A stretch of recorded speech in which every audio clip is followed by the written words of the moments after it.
السلام علیکم ناظرین، پروگرام کا نام ہے پورا سچ اور میں ہوں آپ کا میزبان ذوالفقار راحت۔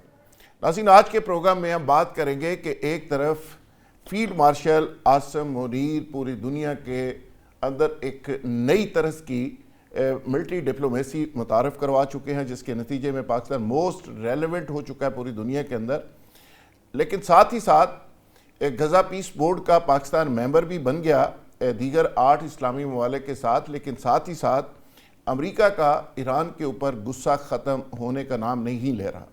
یعنی ٹرمپ صاحب کہتے ہیں کہ وہ ہر صورت میں ایران کو نشانہ بنائیں گے اور ایران کو تباہ و برباد کریں گے، جبکہ ایران کی طرف سے بھی اسی نوعیت کی دھمکیاں اسرائیل اور امریکہ کو دی جا رہی ہیں۔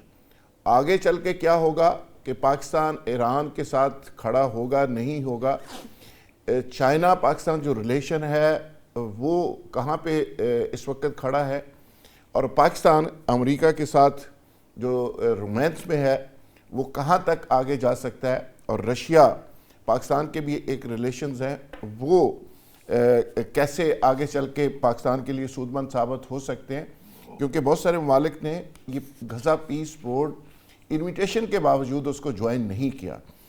دوسری طرف پاکستان کے اندر جو صورتحال ہے، سی ایم کے پی کے جو پورے ملک کے اندر ایک موبلائزیشن کر رہے ہیں، 8 فروری کی انہوں نے کال دے رکھی ہے، اور ان کا خیال ہے کہ مزاحمت کے اندر سے مفاہمت کا راستہ نکلے گا۔ اب وہ معاملہ کہاں تک پہنچتا ہے، وہ کامیاب ہوتے ہیں یا نہیں ہوتے، لیکن ایک بات انہوں نے بہت ہی خوفناک کہی ہے، وہ یہ کہہ رہے ہیں کہ مجھے قتل کروا کے پی کے اندر گورنر راج لگانے کی سازش تیار کی گئی ہے۔ یہ سازش تیار کس نے کی ہے، کون قتل کرنا چاہتا ہے، اور قتل کرنا کیوں ضروری ہو گیا ہے، اس پہ بھی بات کریں گے۔ میرے ساتھ جو مہمان موجود ہیں جناب ڈاکٹر قیس اسلم صاحب، آپ سب جانتے ہیں ماہر معیشت ہیں، سینئر تجزیہ کار ہیں، اور میرے دوسرے مہمان مجھے زوم پہ جوائن کیے ہوئے ہیں ڈاکٹر شاہد مسعود، تحریک انصاف سے تعلق، جناب ڈاکٹر آصف باجوہ، آپ کا پی ایم ایل این سے تعلق، اور شہزاد فاروقی صاحب اسلام آباد سے ہمارے بیورو چیف ہیں، وہ بھی ہمارا ساتھ دیں گے۔ ڈاکٹر صاحب آپ سے شروع کر لیتے ہیں۔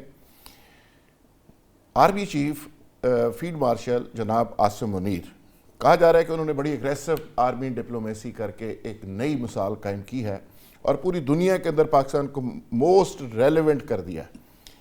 اب غزہ پیس بورڈ کے ہم ممبر بن گئے، ایران اور امریکہ کی ٹینشن چل رہی ہے، یعنی ایک طرف تو پاکستان غزہ پیس بورڈ کا ممبر ہے جہاں پہ اسرائیل بھی ایک فریق ہے، ایران ظاہر ہمارا ہمسایہ بھی ہے، برادر اسلامی ملک بھی ہے، تو اب کہاں کھڑے ہیں، پاکستان کی جو ڈپلومیسی ہے کہاں کھڑی ہے؟ شکریہ ذوالفقار صاحب، میرا یہ خیال ہے، اور پچھلی دفعہ بھی جب آپ دیکھیں اسرائیل اور ایران کا ہوا تھا سارا معاملہ، تو ہم نے کوورٹلی ایران کی مدد کی تھی in that context۔ اسرائیل کو تو ہم مانتے ہی نہیں ہیں۔ میرا اب بھی خیال ہے کہ پہلا تو میرا یہ خیال ہے کہ یہ ایران اور امریکن صدر کی طرف سے ریٹرک ہے، جنگ تک پہنچے گا نہیں، کیونکہ دونوں حریفوں کے پاس ایسا اسلحہ ہے جو شاید ایک دوسرے کو ڈیمیج کر سکتا ہے، ایٹ لیسٹ اسرائیل کو ڈیمیج کر سکتا ہے، امریکہ کے اڈوں کو ڈیمیج کر سکتا ہے، ایران کے، لیکن امریکہ کہتا ہے میں تو تباہ برباد کر دوں گا۔ سر وہ ٹرمپ صاحب یہ باتیں کرتے رہتے ہیں، بٹ ان اے وے وہ نیگوشیٹ بھی کرنا چاہتے ہیں چیزوں کو، اور ایران تو ہر وقت کہتا ہے کہ میں نے نیوکلیئر پاور نہیں بننا، میں نے صرف پیسفل نیوکلیئر، یہ اس نے ابھی کبھی کلیم ہی نہیں کیا۔ آپ کہہ رہے ہیں کہ ٹرمپ صاحب ڈرا رہے ہیں انہیں؟ جی میں یہ سمجھتا ہوں کہ نہ صرف ان کو ڈرا رہے ہیں، ریجن میں سب لوگوں کو ڈرا رہے ہیں۔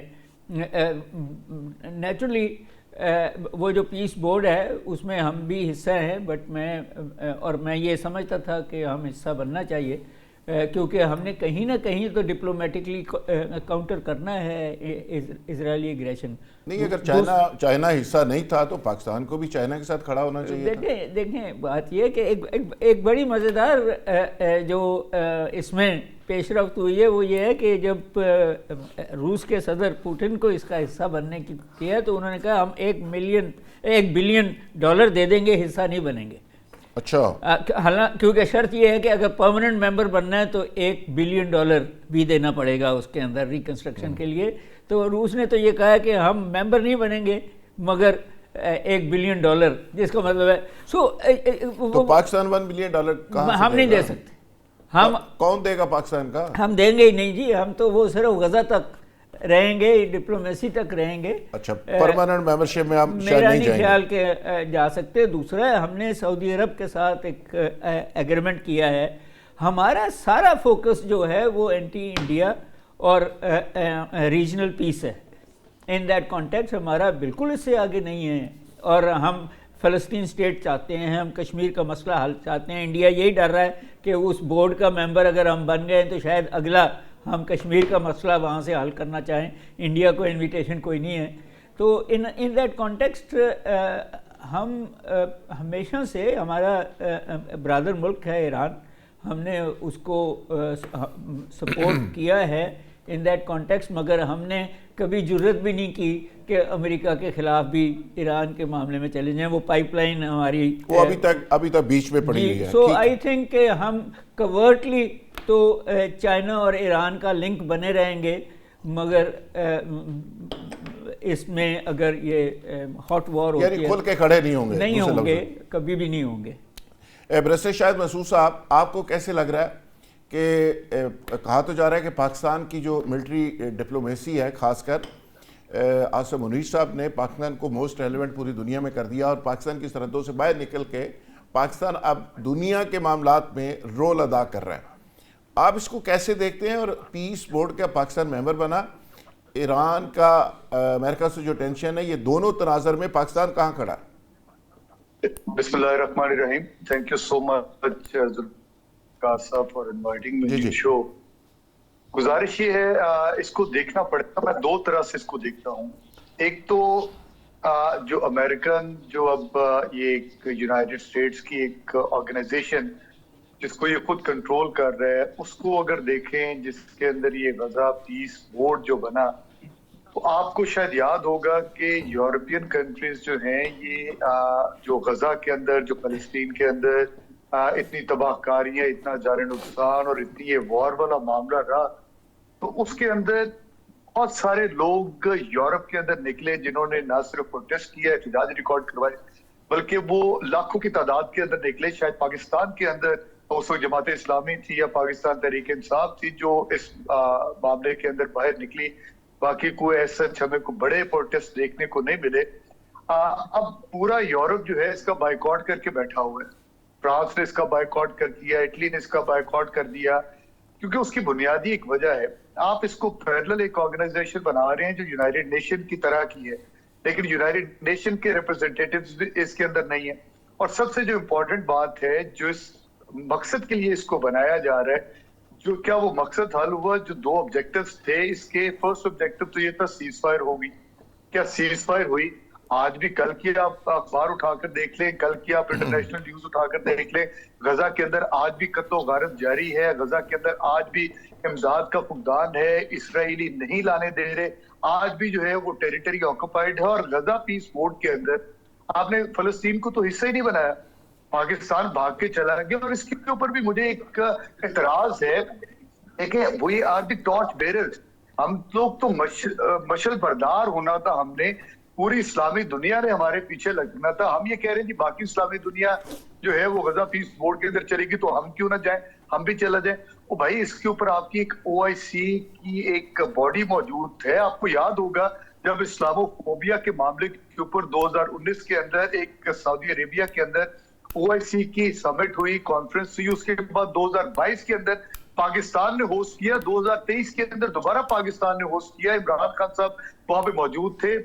پوری دنیا کے جو مسلمانوں کے حوالے سے مسائل تھے ان کا اس کے اوپر بات ہوئی. تو یہ تو ساری امت مسلمہ کے ایک مشترکہ جو ہے ایک ہمارا ایشو تھا.